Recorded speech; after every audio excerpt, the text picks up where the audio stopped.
1977 সালে সশস্ত্র বাহিনীর কর্মকর্তাদের উচ্চতর প্রতিরক্ষা এবং সমরাস্ত্রের প্রশিক্ষণ দেওয়ার জন্য স্থাপিত হয় সামরিক বাহিনী কমান্ডো অ্যান্ড স্টাফ কলেজ। এই কলেজের 2017-18 শিক্ষাবর্ষের গ্র্যাজুয়েশন সেরিমনিতে 136 সেনা কর্মকর্তা সহ 266 জনের হাতে সনদ তুলে দেন প্রধানমন্ত্রী শেখ হাসিনা। এ সময় দেশে বিদেশে সশস্ত্র বাহিনীর গৌরবোজ্জ্বল ভূমিকার কথা উল্লেখ করেন প্রধানমন্ত্রী।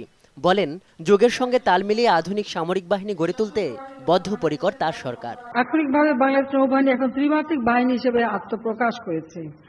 বিমান বাহিনীতে যুক্ত হয়েছে F-7 বিজি যুদ্ধ বিমান সহ হেলিকপ্টার, অত্যাধুনিক আকাশ প্রতিরক্ষা ক্ষেপণাস্ত্র। বিমান বাহিনীতে সংযোজিত হয়েছে নতুন নতুন ইউনিট, বৃদ্ধি পেয়েছে জনবল। বঙ্গবন্ধু এরোনটিক্যাল সেন্টারের অনুমোদন দেওয়া হয়েছে এবং পূর্ণাঙ্গ ঘাঁটি হিসেবে আত্মপ্রকাশ করেছে বঙ্গবন্ধু কক্সবাজার বিমান ঘাঁটি।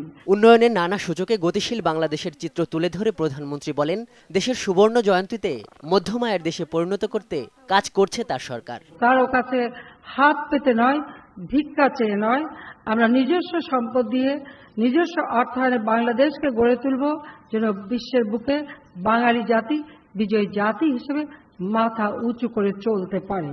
সেই লক্ষ্য নিয়েই আমাদের সরকার কাজ করে যাচ্ছে। 2021 সালের মধ্যে আমরা বাংলাদেশকে একটা মধ্যম আয়ের দেশে উন্নীত করতে চাই। এ সময় মেধা ও যোগ্যতা কাজে লাগিয়ে দেশের উন্নয়নে সামরিক বাহিনীর কর্মকর্তাদের অবদান রাখার আহ্বান জানান প্রধানমন্ত্রী। কঠোর পরিশ্রম অধ্যবসায়ের মাধ্যমে আজ আপনারা সমর বিজ্ঞানের উপর উচ্চতর জ্ঞান লাভ করেছেন।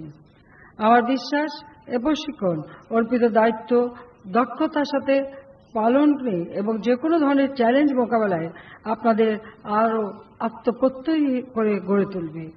শুধু তাই না, এখন থেকে আরো বড় পরিসরে নেতৃত্ব প্রদানে আপনারা নিজেদের প্রস্তুত রাখবেন বলে আমি দৃঢ়ভাবে বিশ্বাস করি।